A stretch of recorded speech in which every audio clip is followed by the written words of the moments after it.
আসসালামু আলাইকুম ভিউয়ার্স, আজকে আম্মু রান্না করবে আমার পছন্দের মাছের ডিম। মাছের ডিম আমার প্রচুর পছন্দ, কিন্তু সচরাচর বাজারে মাছের ডিম পাওয়া যায় না, তাই হচ্ছে সবসময় রান্না করা হয় না আর খাওয়াও হয় না। কালকে আব্বু বাজারে গেছিলো, বাজার থেকে বিরাট বড় একটা মাছ নিয়ে এসেছে, রুই মাছ। তো রুই মাছের মধ্যে ডিম হয়েছিল, তা আম্মুকে বললাম এভাবে রান্না করে দিতে। আম্মু কিন্তু প্রায় সময় এভাবে রান্না করে যখনই মাছের ডিম থাকে আর কি। তা আমিও বললাম এভাবে আবার রান্না করে দাও। আবার আরেকভাবেও রান্না করে, সেটা হচ্ছে গোটা গোটা ডিম। সেটাও কিন্তু খেতে মজা হয়, তবে আমার এরকম বেশি ভাল লাগে, তাই হচ্ছে আম্মু প্রায় সময় এরকমভাবেই রান্না করে। তো ডেক্সিতে তেল নিয়ে নিব, তেলগুলো গরম হয়ে গেলে সেখানে দিয়ে দিব পেঁয়াজ কুচি।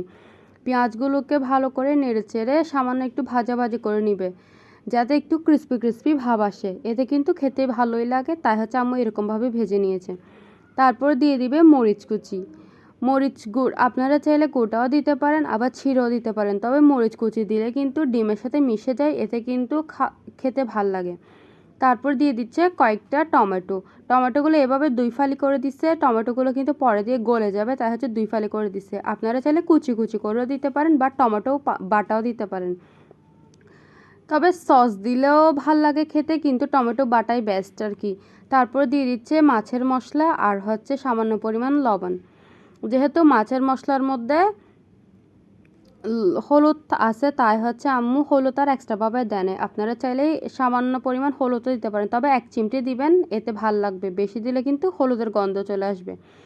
তারপর সামান্য পরিমাণ পানি দিয়ে নেড়ে চেড়ে কিছুক্ষণ কষিয়ে নিবে। ঢাকনা খুলে চেক করে নিচ্ছিল মশলাগুলো কষেছে কিনা। মশলাগুলো ভালো করে কষে নেয় আর টমেটোগুলো ভালো করে সিদ্ধ হয় নাই, তাই হচ্ছে আম্মু নেড়ে চেড়ে আবারও ঢাকনা দিয়ে দিবে। কিন্তু ঢাকনা দেওয়ার আগে আম্মু সেখানে দিয়ে দিচ্ছে সামান্য পরিমাণ মরিচ বাটা। আপনারা এখানে মরিচ বাটার পরিবর্তে কাঁচা মরিচ বাটা ব্যবহার করেন, এতে কিন্তু খেতে বেশি ভাল লাগবে। আমাদের বাসায় কাঁচা মরিচ বাটা ছিল না, তাই হচ্ছে আম্মু লাল মরিচ বাটাই দিয়ে দিচ্ছে। তারপর দিয়ে দিচ্ছে পরিমাণ মতো লবণ। আম্মু আরেকটু লবণ দিয়ে দিচ্ছে, কারণ আম্মু থেকে মনে হচ্ছিল লবণ কম হবে, তাই। আপনারা আপনাদের পরিমাণ মতো লবণ দিয়ে দিবেন। লবণ দিয়ে আবারও ভালো করে নেড়ে চেড়ে নিচ্ছিল। তারপর ঢাকনা দিয়ে দিবে, যাতে মশলাগুলো ভালো করে কষে যায়। এবার আম্মু ঢাকনা খুলে চেক করেছিল, মশলাগুলো কিন্তু একদম ভালো করে কষে গেছে, আর হচ্ছে টমেটোগুলো দেখেন একদম গলা গলা ভাব চলে আসছে। এখন টমেটোগুলো নেড়ে ছেড়ে দিলে কিন্তু গলে যাবে।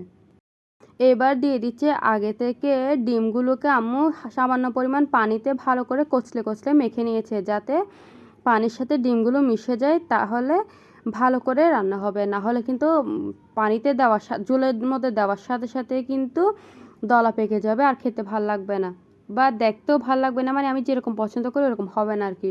তাই হচ্ছে আম্মু পানিতে আগে ভালো করে ডিমগুলোকে কচলে কচলে একদম খুলে নিয়েছে, তারপর পানিগুলো সহ দিয়ে দিছে।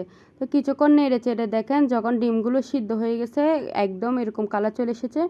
ডিম দেওয়ার সাথে সাথে কিন্তু ঢাকনা দেওয়া যাবে না, অনবরত নাড়তে চাড়তে থাকতে হবে, না হলে কিন্তু ডিমগুলো পুড়ে যাবে। এভাবে আম্মু অনবরত নেড়ে চেড়ে ডিমগুলোকে রান্না করে নিচ্ছিল। কিছুক্ষণ পর আম্মু লবণটা টেস্ট করে নিচ্ছে, লবণটা একদম পারফেক্ট, তাই দিয়ে দিচ্ছে উপর থেকে ধনেপাতা কুচি। ধনেপাতা কুচি বেশি করে দিলেই খেতে ভাল লাগে, তবে কম ছিল তাই হচ্ছে কম করে দিয়েছে। আপনারা কিন্তু বেশি করে দেওয়ার চেষ্টা করবেন। আর আপনারা যদি ঝাল প্রেমী হন তাহলে উপর দিয়ে চিলি ফ্লেক্সও দিতে পারেন। এই তো রেডি আমাদের রেসিপি। আল্লাহ হাফেজ।